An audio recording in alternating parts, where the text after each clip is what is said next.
नमस्कार, मैं हूं शिखा शुक्ला और आप देख रहे हैं भारत न्यूज। आइए रुक करते हैं आज की ताजा तरीन बड़ी खबरों की ओर। लुती डैम हादसे में 6 लोगों की मौत और एक बच्चे के लापता होने के बाद पीड़ित परिवार को मुआवजा और सहायता राशि उपलब्ध कराए जाने की मांग को लेकर NH 343 में चक्का जाम कर विरोध प्रदर्शन किया गया। बलरामपुर जिले के तातापानी पुलिस चौकी क्षेत्र अंतर्गत धनेशपुर गांव में 2 सितंबर को हुए लुती डैम हादसे में 7 लोग लापता हो गए थे, जिसमें से 6 लोगों का शव बरामद कर लिया गया है। खैरवार समाज के एक ही परिवार 5 लोगों का शव मिला है, वहीं 3 साल की बच्ची अभी भी लापता है। हादसे में किसी प्रकार से उचित पहल होता नहीं देखा समाज के लोगों ने काफी आक्रोश देखने को मिला, जिसे देखते हुए NH 343 पर चक्का जाम कर लगभग 1 घंटे तक चक्का जाम रहने के बाद पुलिस प्रशासन एवं जिला प्रशासन की टीम की समझाइश के बाद आंदोलनकारी ने अपना चक्का जाम समाप्त कर दिया। आंदोलन में बड़ी संख्या में महिला पुरुष शामिल हुए थे, जहां रोड पर बैठकर नारेबाजी करते हुए मृत परिवार को उचित मुआवजा, शासकीय नौकरी देने सहित कई मांग कर रहे थे।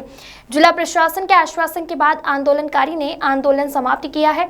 उन्होंने कहा कि अगर 3 दिवस के अंदर उनकी मांगों पर धरातल पर कोई कार्य नहीं दिखाई दिया तो 3 दिन के बाद फिर से हुआ आंदोलन करेंगे। वहीं उन्होंने लापरवाह अधिकारियों के खिलाफ FIR करने की मांग की है। हम सबको मांग है कि लुतिया बांध का जो टूटा हुआ है उसमें मृतक परिजन के लोगों को 50 लाख मुआवजा दिया जाए और उनके घर के सदस्यों को एक नौकरी दिया जाए। और जिन लोगों का घर क्षति हुआ है उनका प्रशासन कल से 3 दिन के अंदर में धरातल में काम प्रारंभ कर दे और एक घर बनाने की जिम्मेदारी पूरी प्रशासन को उठाना है। और उसमें है कि इसमें संबंधित अधिकारी जो भी दोषी हैं प्रशासन और शासन मिलकर बचाने का काम कर रही है। तो हम लोगों ने कहा है कि इन लोगों के ऊपर भी तत्काल कार्रवाई करें, जेल में डालें। और नहीं होने की स्थिति में हम लोग 3 दिनों के अंदर में यदि धरातल में काम नहीं दिखता है तो इसी जगह में तातापानी में अनिश्चितकालीन धरना पे बैठने के लिए हम लोग तैयार हैं। इस घटना में सबसे बड़ी दोषी प्रशासन के लोग हैं।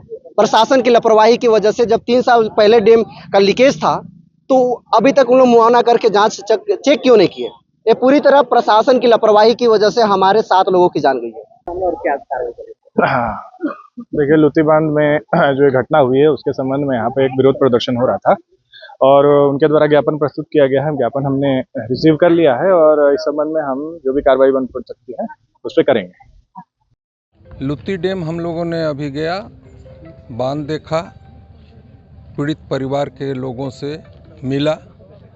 निश्चित रूप से ये सिंचाई विभाग का पूर्ण लापरवाही के कारण ये घटना घटित हुई। ये प्रकृति आपदा इसको न मान करके इसको विभागीय लापरवाही माना जाए। मेरा मांग है कि शासन तत्काल सिंचाई विभाग के ESDO को निलंबित करे, क्योंकि 3 साल से जनता बार बार ये मांग कर रही है कि बांध सीपेज हो रही है, बांध सीपेज हो रही है, तो सिंचाई विभाग सो कहाँ रही थी। और मृतक परिवारों को ये जो हमारे खेरवार समाज के हम सब कांग्रेस परिवार के लोग उनके साथ हैं, मानव समाज के साथ हैं, हम सब हैं। हम लोग का मांग यही है कि मृतक परिवार को अभी तक मात्र 5,000 रुपया दिया, जो निंदनीय है और शर्मनाक है। एक हाथी मार देता है किसी को तो आप 25,000 दे देते हो। जसपुर में 3 बालक गणेश विसर्जन में मर गए, 50-50 लाख उनको शासन दे दी। और इतनी बड़ी घटना घट रही है, यहाँ 5-5 हज़ार दिया गया। ऐसा दोहरा नीति शासन का, इसका मैं निंदा करता हूँ। और इस क्षेत्र में माननीय मंत्री जी हैं, मैं मंत्री जी से जानना चाहता हूँ इस